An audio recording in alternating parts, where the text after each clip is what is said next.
Assalamualaikum warahmatullahi wabarakatuh. Saya Muhammad Yusuf, mahasiswa PPG Angkatan 2 tahun 2023, Universitas Negeri 11 Malang. Assalamualaikum warahmatullahi wabarakatuh. Waalaikumsalam warahmatullahi wabarakatuh. Gimana anak-anak? Cara belajarnya sehat? Masih semangat? Masih ingat tagline kita? SMP Muda Cil? Tes ya.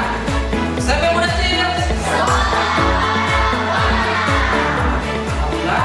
Oke, sebelum kita mulai pembelajaran, ada baiknya kita berdoa supaya kegiatan kita ini lancar dan mendapatkan keberkahan dari Allah. Oke, coba Bapak kita Rizky. Silakan. Oke, teman-temannya untuk berdoa.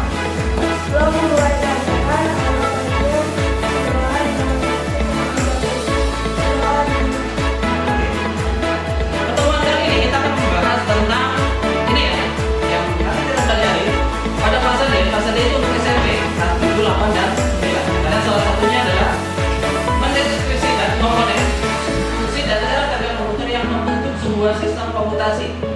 Jadi komponen-komponen komputer yang saling bekerja sama yang membuat sebuah sistem sehingga komputer bisa digunakan, serta menjelaskan proses dan penggunaan modifikasi untuk penyimpanan data dalam memori komputer. Ini adalah capaian pembelajaran pada pertemuan kita kali ini. Menjelaskan bagaimana sebuah sistem komputer menghubungkan. Kedua, Menjelaskan bagaimana komponen internal dan eksternal komputer bekerja membentuk sebuah sistem. yang ketiga, Menjelaskan bagaimana komputer bekerja. yang keempat, Menjelaskan bagaimana data dikuantifikasi. dan yang terakhir. Menentukan solusi potensial untuk permasalahan perangkat keras dan perangkat lunak. Terima kasih. Ini adalah tujuan pembelajaran untuk pertemuan kita kali ini, dan mungkin nanti akan dibagi dua. Berikutnya adalah indikator apakah kalian berhasil atau tidak. Maka inilah yang menjadi ciri-ciri kalau kalian sudah berhasil atau memahami pembelajaran yang akan kita laksanakan. Yang di tengah Mbak, kamu dibacakan indikatornya apa? Yang pertama, Peserta didik dapat memahami semua dan menjelaskan detail sistem komputer buat dokumen. Assalamualaikum warahmatullahi wabarakatuh. Anak-anak, tahukah kamu, agar dapat menjalankan fungsi seperti yang diinginkan, komputer harus dilengkapi dengan koneksi, grafik, dan memori yang tadi sudah diproses dalam memory proses dan penyimpanan data dalam lapisan paket pada pilihan dua atau disk. Kemudian yang kedua ada compact disk atau CD. CD adalah format penyimpanan. pasti kita harus belajar. Dari tayangan tadi yang sudah kalian lihat, dari mulai sistem komputer sampai dengan perangkat keras, kira-kira adakah yang ingin kalian tanyakan atau mungkin kalian sudah dapat gambaran tentang video yang tadi sudah kalian saksikan?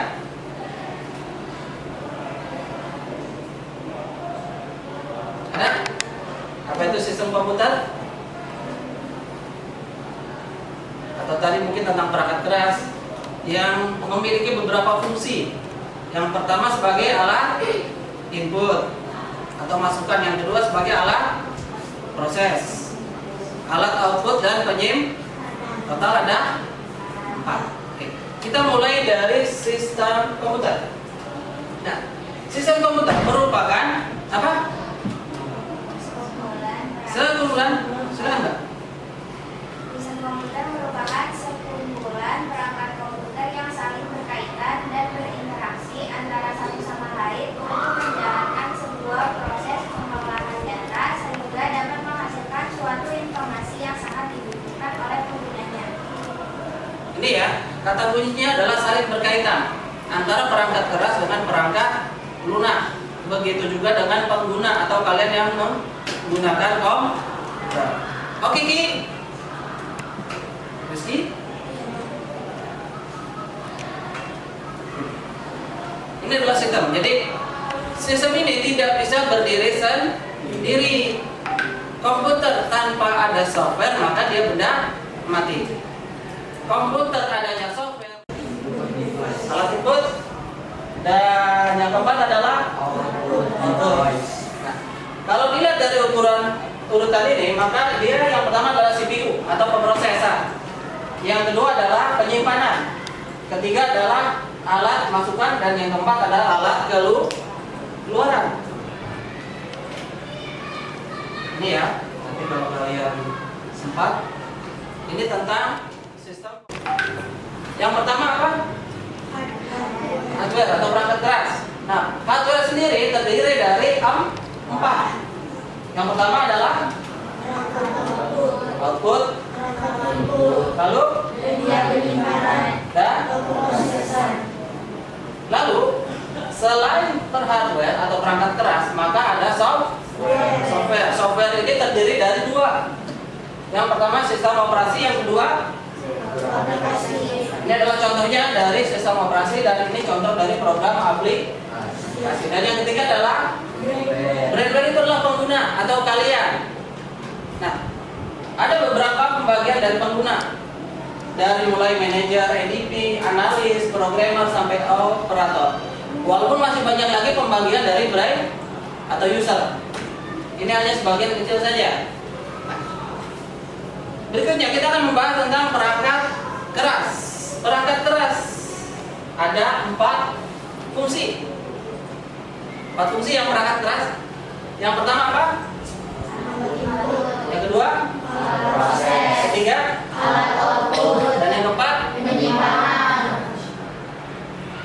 Banyak sekali istilah-istilah atau arti dari perangkat keras, dan semuanya benar, tidak ada yang salah. Ini salah satu arti dari perangkat keras atau hardware, yaitu merupakan perangkat yang mempunyai wujud fisik. Jadi bisa dilihat fisiknya ya, dan bisa disentuh. Jadi kalau misalnya monitor, keyboard, mouse, printer itu bisa dilihat dan bisa dipegang. Itu termasuk ke dalam perangkat keras. Nah, ada 4 fungsi tadi ya dari perangkat keras. Fungsi yang pertama adalah alat input. Nah, ini contohnya nih.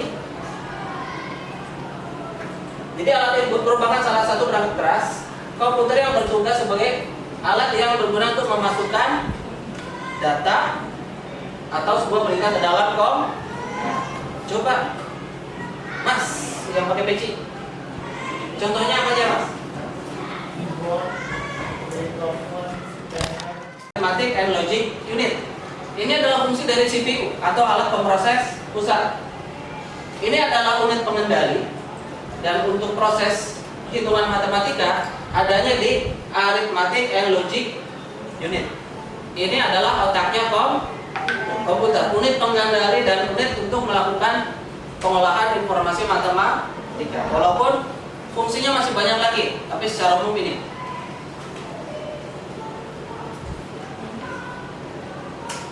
Ini alat proses. Contoh alat output, coba Najib. Kamu pegang, coba monitor. Seru nggak? Enggak ya? Karena memang sudah ada pelindungnya. Oke, monitor ini adalah salah satu alat output yang menampilkan grafis. Lalu ada printer, dia berbentuk kertas tercetak. Ada speaker suara, proyektor sekarang yang kita gunakan untuk pembelajaran, dan plotter. Tahu plotter? Plotter itu adalah printer yang ukurannya lebih besar, seperti untuk mencetak banner yang ukurannya 4 meter kali 2 meter. Itu menggunakan plotter. Nah, kalau zaman dulu itu kan menggunakan sablon ya. Nah, sekarang banner sudah menggunakan plotter untuk mencetaknya. Jadi dalam waktu hitungan menit, sebuah banner dengan ukuran 2 kali 1 meter sudah tercetak dengan warna yang cukup realistis lah, cukup tajam warnanya. Dan yang keempat adalah alat penyimpanan. Alat penyimpanan, coba, enggak? Daripada pulpennya ketrok-ketrok, enggak? Alat penyimpanan itu apa enggak?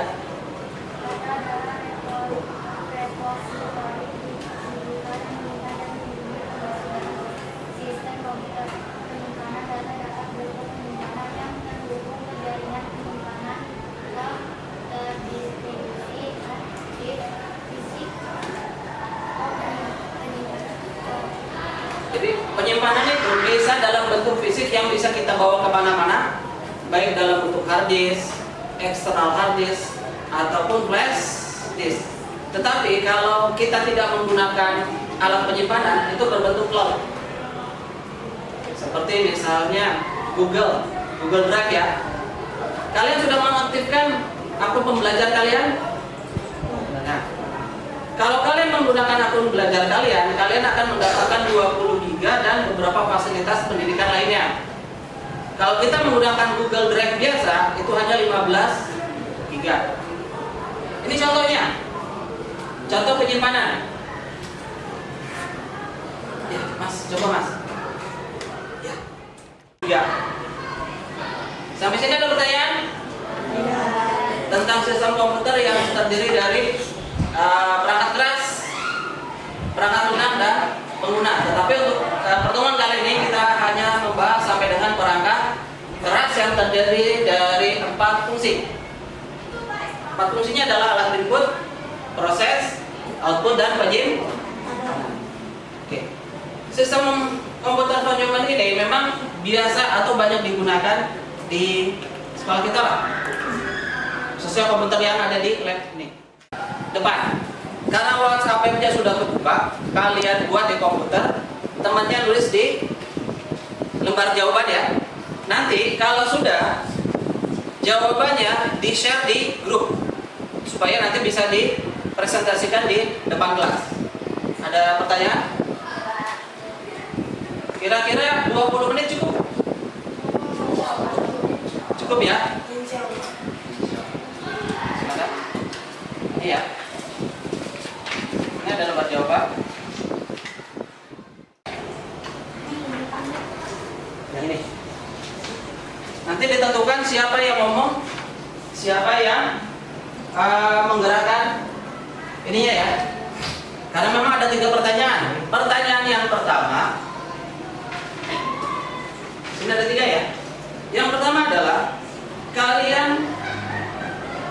gambar sistem atau bagian sistem dari sistem komputer von Neumann. Yang kedua, apa sih kelebihannya? Dan yang ketiga, apa kekurangannya? Oke? Silakan, selamat mengerjakan.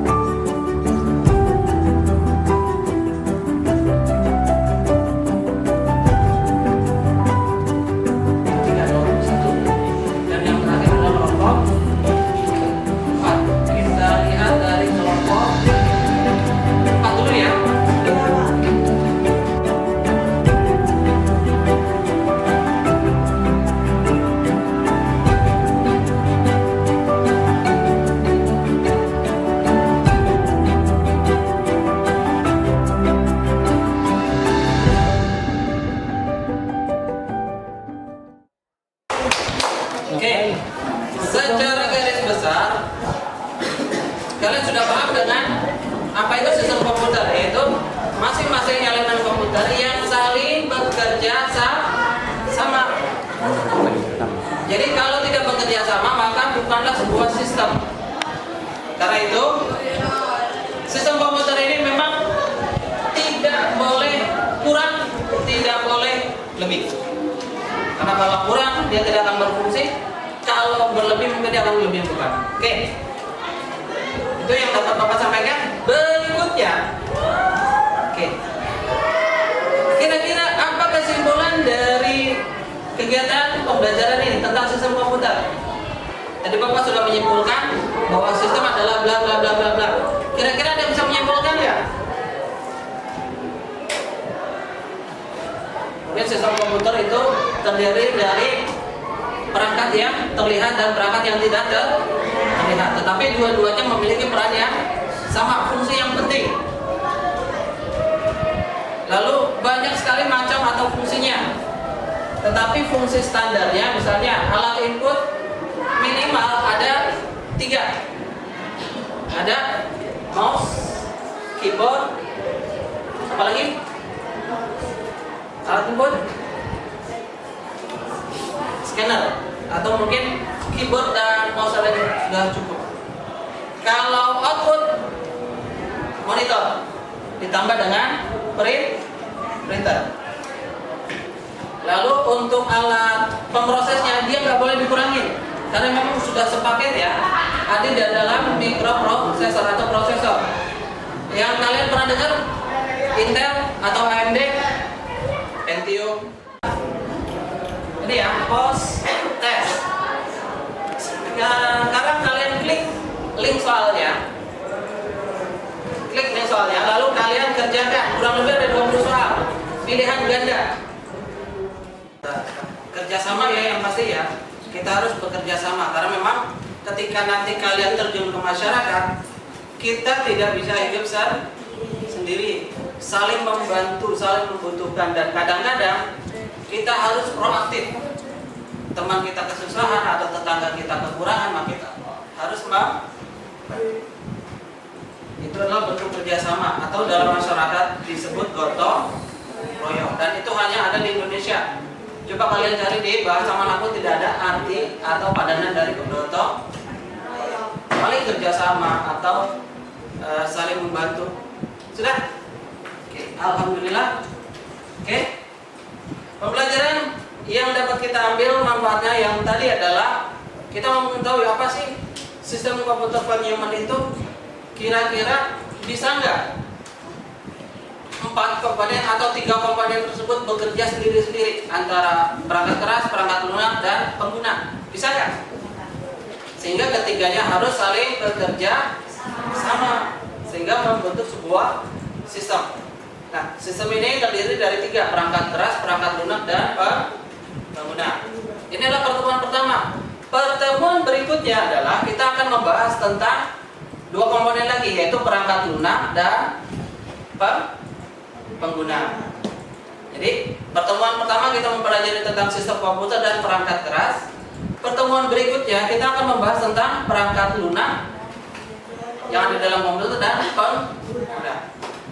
Semoga pertemuan kali ini bisa bermanfaat dan mendapatkan ridho dari Allah Subhanahu wa Ta'ala. Kita tutup dengan alhamdulillahirobbilalamin. Sekarang doa untuk penutupnya. Mas Rizky lagi atau Mas lagi? Alhamdulillahirobbilalamin. Terima kasih. Fastabiqul khairat wal qulabi wa majlisturun. Assalamualaikum warahmatullahi wabarakatuh. Waalaikumsalam warahmatullahi wabarakatuh. Terima kasih.